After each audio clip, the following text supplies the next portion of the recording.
Welcome back.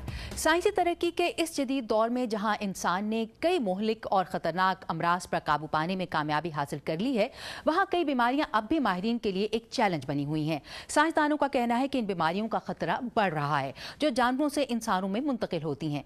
उनका कहना है कि इसकी वजह यह है कि जब जानवरों को किसी एक खित्ते या इलाके से किसी दूसरे मकाम पर मुंतकिल किया जाता है तो इससे नए वायरस पैदा होने का खतरा बढ़ जाता है। मजीद तफसीलात अब्दुल अजीज खान से। H5N1 वो वायरस है जिसकी वजह से पिछले सालों में तकरीबन 10 करोड़ लोग हलाक हुए। 1990 के आखिर में जब इस बीमारी की शुरुआत हुई तो इसे रोकने के लिए 90 लाख मुर्गियों को मारना पड़ा। अब साइंसदानों को फिक्र है नई बीमारियों के पैदा होने की। जॉनथन स्लीमन का ताल्लुक US जियोलॉजिकल सर्वे के वाइल्ड लाइफ हेल्थ सेंटर से है। अब जानवरों की सेहत और इंसानी सेहत अलग अलग मसले नहीं बल्कि एक ही मसला बन गए हैं। माहिरीन जो वजूहात पेश करते हैं उनमें इंसानों और जानवरों की सारी दुनिया में हरकत और जानवरों की तिजारत, इंसानी सेहत, पालतू जानवरों की सेहत और जंगली जानवरों की सेहत, ये तमाम चीज़ें माहौल की वजह से एक दूसरे से जुड़ी हुई हैं। वाशिंगटन DC में मुख्तलिफ शोबों के साइंसदानों ने मुलाकात की और जानवरों से इंसानों तक मुंतकिल होने वाली बीमारियों के बारे में बात की।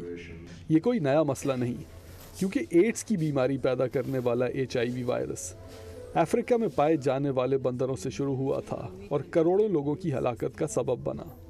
माहिरीन का कहना है कि इस तरह की बीमारियां उमूमन इन्वेसिव स्पीशीज से शुरू होती हैं, यानी वो जानवर जो अपने कुदरती माहौल से बाहर निकल कर किसी और माहौल में जीना शुरू कर देते हैं। अमेरिका के ग्रेट लेक्स में फैल जाने वाला ज़ीब्रा मसल्स ने जो बीमारियां पैदा की हैं उनसे 1 लाख चिड़ियों की अमवात पिछले 10 सालों में ही हो चुकी हैं। इसके अलावा जब मखसूस इलाकों में पाए जाने वाले जानवरों को आम जंगलात में आज़ाद कर दिया जाता है तो ये भी बीमारियों का सबब बनते हैं। जॉनथन एप्स्टाइन का ताल्लुक इको हेल्थ अलायंस से है। इन्होंने बताया कि पिछले चंद दिहाइयों में 1 करोड़ 30 लाख जंगलों में छोड़े जाने वाले जानवरों को दोबारा पकड़ा गया है। जानवरों की गैर कानूनी तिजारत असलहे और मंशियात के बाद सबसे बड़ा कारोबार है। सिर्फ सन 2000 से 2006 तक 1.5 अरब जानवर अमेरिका में मंगवाए गए।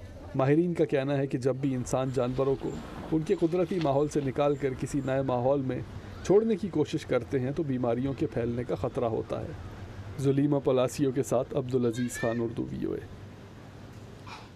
अब प्रोग्राम के आखिर में एंटरटेनमेंट पर एक दिलचस्प रिपोर्ट। ये रिपोर्ट किसी गुलकार या मौसीकी के किसी आले पर नहीं है बल्कि एक ऐसे गांव के बारे में है जहां हर वक्त फ़ज़ाओं में मौसीकी गूंजती रहती है।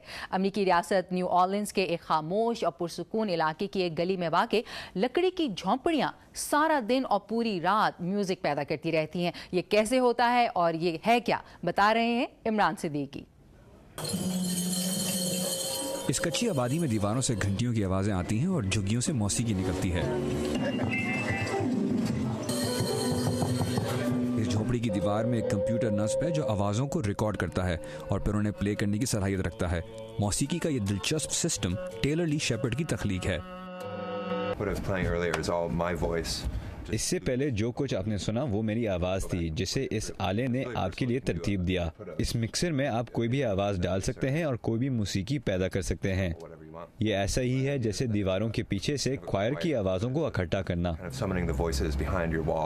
न्यूयॉर्क की एक खातून बेस बजा रही हैं।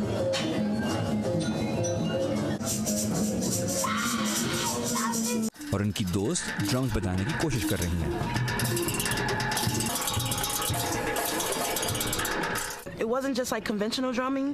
ये रवायती ड्रम्स की तरह नहीं कि ड्रम्स आपके सामने हों, ये आपके हर तरफ हैं और हर तरफ एक ही वक्त में आवाजें आ रही हैं।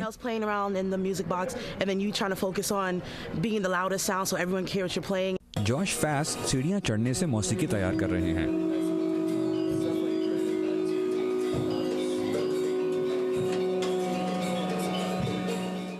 As you walk up these stairs, circle, cylinder, staircase, जैसे आप इन सीढ़ियों पर चढ़ते हैं तो आप मुख्तलिफ पेडल दबाते हैं जिससे मुख्तलिफ तान वाली तरह तरह की आवाज़ें पैदा होती हैं। kind of like had to be mobile and moving around to keep a rhythm or keep music going. एक सैयाह अपने बच्चों को भी साथ लाए हुए हैं। It's great.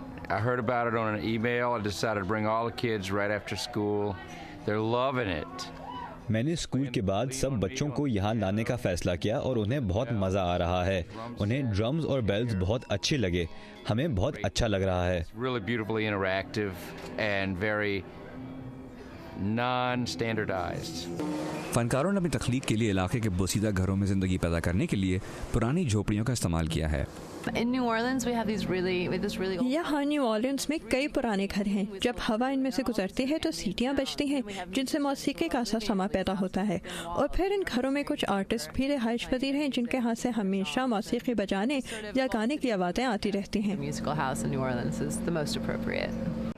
म्यूजिक बॉक्स के निगरान वक्त गुजारने के साथ साथ इन झोपड़ियों को एक बड़े म्यूजिक हाउस में तब्दील करना भी चाहते हैं।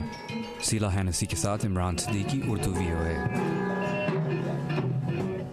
अब ये क्रिएटिविटी है या फारिग लोगों के मशगले, इसका फैसला हम आप पर छोड़ते हैं।